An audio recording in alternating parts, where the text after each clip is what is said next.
Nadreen, आप YouTube channel देख रहे हैं। मैं इमरान खान। नादरीन, सबसे पहले तो पेट्रोल की कीमत के हवाले से मैं आपको एक मरतबा फिर जारी इलेक्शन पाकिस्तान में पेट्रोलियम की औकात कोई नहीं है, रोजाना की बुनियाद पे बढ़ रही है। लोगों ने इसको मुस्तरद किया। और मेरा अंदाजा ये था कि लगभग बाइकआउट वाली सिचुएशन है करेंगे, क्योंकि 10% के करीब या इसके आसपास लोग निकलेंगे।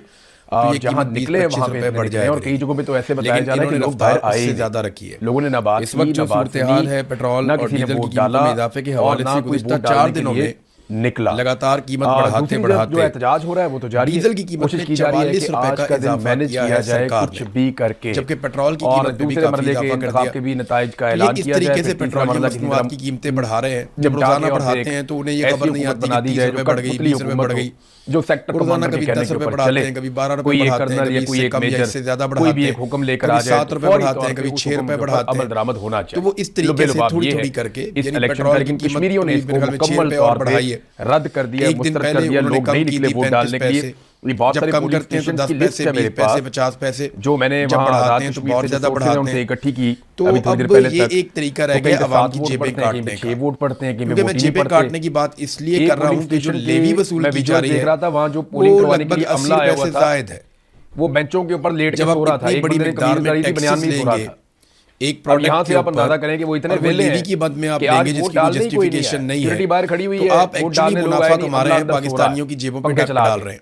और यही एक तरीका रह गया है मौजूदा सरकार के पास पैसे इकट्ठे करने का। इलेक्शन को बिजली महंगी करो, तौर पे गैस महंगी करो, मुस्तरद कर दिया है, महंगा करो, अब और जरूरियात जिंदगी को महंगा करो। थोड़ी सी अच्छी मिसाल के तौर पे जो उन्होंने मैनेज किया, गाड़ियों के ऊपर ट्रैवल करते हैं कुछ विजुअल बना सके दूसरे सुबह शहर के में, वक्त, उन्हें इस बात का अंदाजा है एस्टैब्लिशमेंट ने नून कि लीग जो की ड्यूटी टोल लगाई प्लाजा थी, थे नून लीग जितने ने वो भी, ड्यूटी पूरी नहीं की, जहाँ पे पहले वो टैक्स दिया करते थे बहुत कम, उनमें 200-300% तक इजाफा हुआ है। बिठा के खड़ा और करके रजीम चेंज ऑपरेशन के बाद से लेकर अब तक तो कई जगहों पे चलाएं ताकि ये 400% तक का भी इजाफा हुआ है।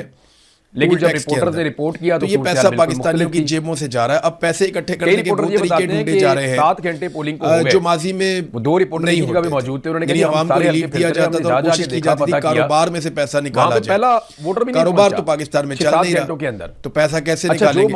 और झूठ इनकी जुबान के ऊपर। वहां पे भी यही सूरत है। मैं अभी देख रहा था इंडिया में जो एहतजाज हो रहा है, जिसको जेनजी एहतजाज कहते हैं, एक वोट डाला कहीं पे डले, यानी जो एक नई जनरेशन है, नौजवान उम्मीदवार थे, जो स्टूडेंट्स हैं, वो एहतजाज कर और रहे हैं, वोट एक भी नहीं बढ़ा। बड़े पैमाने पे वो निकले हुए हैं, किस्म के इलेक्शन और वो अपने हुकूक मांग रहे हैं। पहले दिन भी लड़ाई होती रही, दूसरे दिन भी राहुल गांधी जो है उनको जिस तरीके से उठा के वहां से निकाला गया, बड़ी अच्छी बात जो अपोजिशन के लीडर है, वो मनाजिर भी सबने देखे। नरेंद्र मोदी के यूरोपीय यूनियन में घर के बाहर वो एहतजाज करने के लिए पहुंचे। इस इलेक्शन की बुनियाद पे और जो नौजवानों के साथ बहुत जुल्म करता है, मारामारी हुई, हाथापाई हुई, ये सारे मनाजिर हमने देखे। लेकिन मजे की बात ये है कि पाकिस्तान के अंदर वो सरदार अमान जो पाकिस्तान में डी चौक का कत्लेआम हो या मुरीदके का कत्लेआम हो या कश्मीरियों का कत्लेआम हो, इन सारी चीजों को जो सहाफी जस्टिफाई करते हैं, इंसानों पर बदतरीन तशद्दुद को खुशखबरी बना बना कर पेश करते रहे कि जनाब इतने बंदों के सर खोल दिए गए, इतने बंदों की तबीयत साफ कर दी गई, और जनाब ये किया गया। जो लोग बेचारे तशद्दुद के मारे थे, जो जख्मी थे, उनका मजाक उड़ाते रहे। तो वो आज भारत में नौजवानों के एहतजाज और लाठीचार्ज को दुनिया का सबसे बड़ा जुल्म करार दे रहे हैं। जितना ब्रिगेडियर और वो नरेंद्र मोदी के खिलाफ एक बयानिया बना रहे हैं, और वो कह रहे हैं भारत में इनकलाब आ रहा है, नरेंद्र मोदी इसका रास्ता रोक रहा है, वो कितना जालिम है। और जिन अल्फाज में किया, जिन्होंने पाकिस्तान में गोलियां चलने को कभी जुल्म नहीं कहा, आपको बताएंगे क्या किया था, लेकिन इंडिया के अंदर लाठी चलने को जुल्म कह रहे हैं। लेकिन पाकिस्तान में और भारत में जो डीलिंग है नौजवानों के साथ या एहतजाज करने वालों के साथ, इलेक्शन में ऐसा नहीं होगा। अब क्या ये एक सरदार अमान कश्मीरी किसानों ने बड़ा लंबा एहतजाज किया था इंडिया में, बहुत भरपूर एहतजाज किया था, लेकिन उनके ऊपर गोलियां नहीं चलाई गई, उनके बंदे बहुत बड़ी तादाद में नहीं मारे गए। यानी मुजफ्फराबाद की तरफ जाएं, आगे बढ़े। इसी तरह से शिद्दत लेकर आए नौजवानों ने जो एहतजाज किया, इसमें एक आदमी की भी गोली नहीं लगी। यानी वहां कितने लोग गोलियों से भून दिए गए? मेरा एक सवाल ये हो सकता है कि हम कितने लोग अभी तक, कितने नौजवान जबरी तौर पर भारत में गुमशुदा किए गए? मेरा दूसरा सवाल जाएंगे तो बचेंगे हुक्मरान। मेरा तीसरा सवाल ये है कि क्या भारत में इंटरनेट बंद कर दिया गया, भारत में सोशल मीडिया को बैन कर दिया गया? दूसरा रास्ता ये है। मेरा चौथा सवाल ये है कि कितने नौजवान हैं जिनके ऊपर दहशतगर्दी के मुकदमा दर्ज करके उन्हें दहशतगर्द करार दे दिया गया?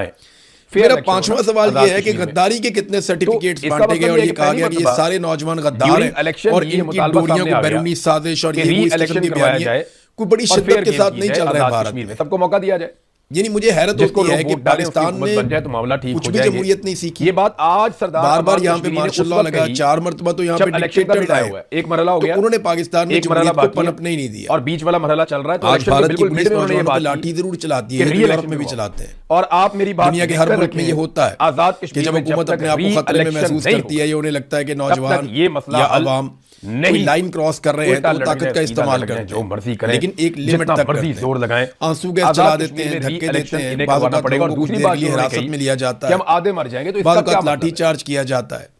लेकिन यहाँ क्या हो रहा है पाकिस्तान में, सीधी गोलियां मारती है फौज, बंदों को जबरी तौर पे लापता कर छुप नहीं जाते, सोशल मीडिया को गोलियां मारते हैं, उनको शहीद किया जाता है, जो आवाज निकाले उसकी आवाज को दोबारा इंडिया में इन नौजवानों के घरों के चादर और चारदीवारी का तकद्दुस पामाल नहीं किया, अपने शहीदों को दफना के आते हैं, फिर आके ये जो नौजवान है इनके घरों को भी पता है इंडियन पुलिस को, और जब घमसान की लड़ाई चल रही होती है ना, वो इनके नामों को भी जानते हैं। वहां पे लड़ाई क्या है, इंडिया में ये नहीं कहा गया कि तमाम नौजवानों के नाम जो है वो यूनिवर्सिटी से कटवा दिए जाएंगे। पाकिस्तान में ये कहा जाता है। मैंने वीडियो देखी है कि नसिया जना इंडिया में जमहूरियत पनप रही है इन एहतजाजों के नतीजे में। आपने यहाँ से आपने और पाकिस्तान का मीडिया इसको ग्लोरीफाई कर रहा है। आपने नौजवान पाकिस्तान में जो एहतजाज होते हैं, कश्मीरी बैठे ने बड़ी हिम्मत दिखाई है, बड़ी मजबूती दिखाई है, बलोच निकलते हैं उन्हें कहते हैं जी गद्दार, थोड़ा बहुत शर्पसंद टर्नआउट जो है वो 10% भी नहीं पठान निकलते हैं, उनको भी यही कहते हैं। शाम तक आजकल मौलाना फजलुर रहमान साहब जो है ऊपर चला जाएगा, वो भी आजकल गद्दार करार दिए गए हैं, जारी कर दिए जाएंगे। पीटीआई भी गद्दार है, टीएलपी के लोग दहशतगर्द थे, वो भी गद्दार है, अजीब सी डाली हुई, बलोच गद्दार, सारे गद्दार हैं पाकिस्तान में। इंडिया में इस किस्म के सर्टिफिकेट्स नहीं फील्ड मार्शल के अमेरिका से और इंडिया के मीडिया ने इसको किसी और तरह लिया। हाँ, जो गोदी मीडिया है उसकी बहुत बेइज्जती भी हुई ग्राउंड में, ये पाकिस्तान में भी होगा। जिन लोगों ने जुल्म किया साथ फील्ड मार्शल के अमेरिका से ताल्लुकात जो लोग खुद जालिम हो जाएं, जिन लोगों ने मजलूमों का मजाक उड़ाया, नहीं वो लोग तमाशा देखें। ये निजाम तब तक ठीक नहीं होगा जब तक कि फील्ड मार्शल या आर्मी चीफ अमेरिका से ताल्लुकात बनाना बंद नहीं करते। 8 फरवरी को फैसला सुना दिया, आर्मी चीफ का फील्ड मार्शल का सरकारी मुलाजिम का उस फैसले की धज्जियां उड़ाई तो क्या करें, और जाके लोगों के घरों में घुसते हैं, चादर और चारदीवारी का तकद्दुस पामाल करते हैं, खवातीन को नहीं छोड़ते, बच्चों को नहीं छोड़ते, जो लोगों की इज्जत पे बात आ जाती है। तो इतना जुल्म जब होगा तो लोगों के लिए मुश्किल होता है, या उनके लेकिन इसके बावजूद या उनके जो लोग निकलते हैं उनके लिए आफरीन है। और ऐसा नहीं है कि ये हमेशा होता रहेगा, एक दिन लोग निकल आएंगे पाकिस्तान को डील, ये बांग्लादेश में भी हुआ, बाकी जगहों पे भी हुआ। तो ये आहिस्ता आहिस्ता जो जेनजी की एक तहरीक है वो पाकिस्तान की तरफ बढ़ रही है। पाकिस्तानी नौजवान तैयार रहे, फील्ड मार्शल उन्हें ये जिम्मेदारी एक दिन उठानी पड़ेगी। ये तो काकरोच जनता पार्टी उसने इंडिया में मुसीबत डाली हुई है। देखिए पाकिस्तान के जो कीड़े मकोड़े हैं ये कब खड़े होते हैं, कब मुसीबत डालते हैं। हम तो कीड़े मकोड़े हैं, मैं अपने आप को कह रहा हूं। पाकिस्तान ने उसकी कीमत चुकाई है। हम तो मिलिट्री एस्टेब्लिशमेंट की नजर में ब्लडी सिविलियंस और कीड़े मकोड़े हैं। पाकिस्तान में हमारी उनकी नजर में कोई औकात नहीं है, लेकिन याद रखिए मिल्लत फातिमा जनाब उसने गद्दार करार दे दिया, औकात दिखाएंगे। मेरा घर किया पाकिस्तान के सारे जमहूरी मेरे अल्फाज याद रखिएगा, मैं रहूं या खान की अमेरिका के साथ अच्छे ताल्लुकात है, पाकिस्तानी 2 टुकड़े कर दिए। आप है पाकिस्तान के मालिक, फिर बड़े अच्छे ताल्लुकात अमेरिका के साथ, जो ज़ियाउल के ताल्लुकात आप ही के फैसले चलेंगे, अमेरिकन आपका होगा। और ज़ियाउल की खुशखबरी में आज बोल रहा हूं, आज भी भुगत रहा है, क्लाशनकोफ हो गई, मंशियात जब आप ये खुशखबरी मना रहे हो, जंग हो गई, उस वक्त बहुत देर हो गई, वो सारा या बहुत वक्त गुजर गया हो, लेकिन एक दिन आपको ये खुशखबरी मिलेगी और पाकिस्तान पे पाकिस्तानी राज करेंगे। वो अमेरिकन लड़ाई लड़ रहा था, सबसे पहले पाकिस्तान का नारा लगा के नहीं करेगी, अमेरिका उससे बड़ा राजी था, पाकिस्तान वक्त आएगा किसी जर्नैल के ताल्लुकात अमेरिका के साथ बने। नाज़रीन, मरियम नवाज और नवाज शरीफ नुकसान हमेशा पाकिस्तान आजाद कश्मीर पहुंचे,